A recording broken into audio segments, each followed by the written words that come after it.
A few years back, I wrote a blog post about entering the world's ugliest sofa contest. I was trying to win a new sofa.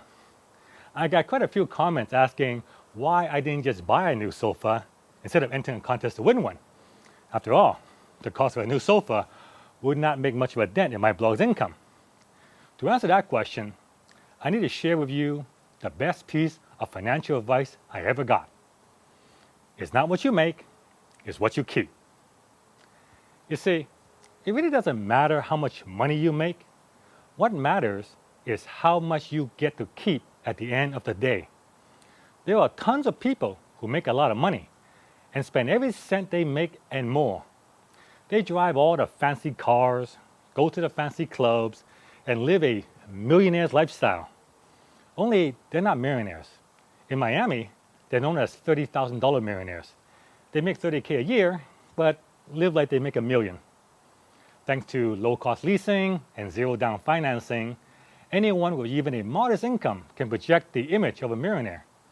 The problem is, the debt will eventually catch up to them, and that's when it will all come crashing down. This was what caused the US financial meltdown. Too many people were spending more than they make, and they were leveraging the debt to the hilt. The funny thing is, that millionaire's lifestyle they're trying to project is false. Most millionaires don't drive fancy cars or live in upper-class gated communities.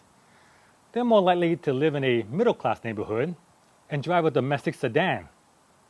Now, since the average millionaire's lifestyle is modest, they get to keep a lot more of what they make, and that is the real key to creating wealth.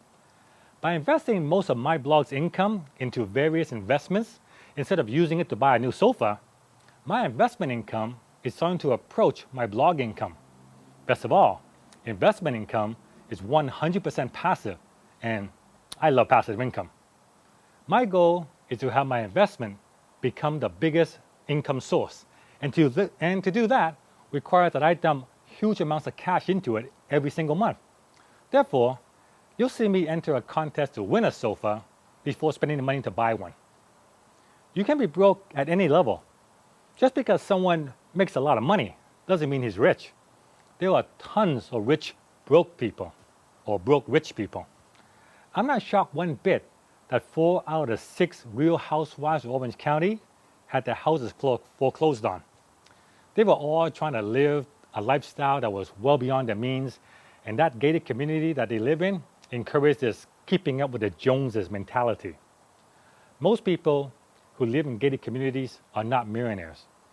The house is mortgaged to the max, and the cars are all leased.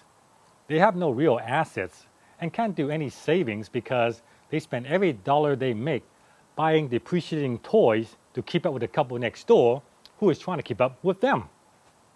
If the economy takes a downturn or something happens to their jobs, they're toast. And guess what? That's exactly what happened.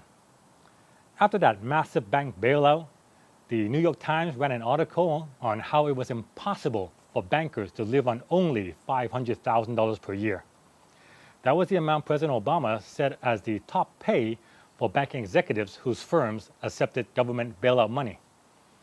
Some of the costs of being a top-level New York banker includes private school, $32,000 a year per child, mortgage, $96,000 a year, the co-op maintenance fee, another $96,000 a year, the nanny, $45,000 a year, taxes, $207,000.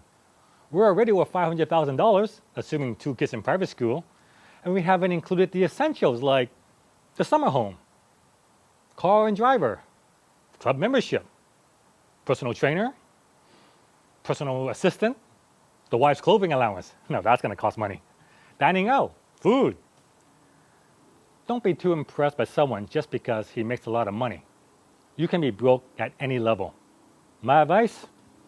Don't try to live the millionaire's lifestyle. Live the .com lifestyle instead. This is John Chow from johnchow.com. Please comment, like my channel, subscribe, and I will see you guys on the next episode.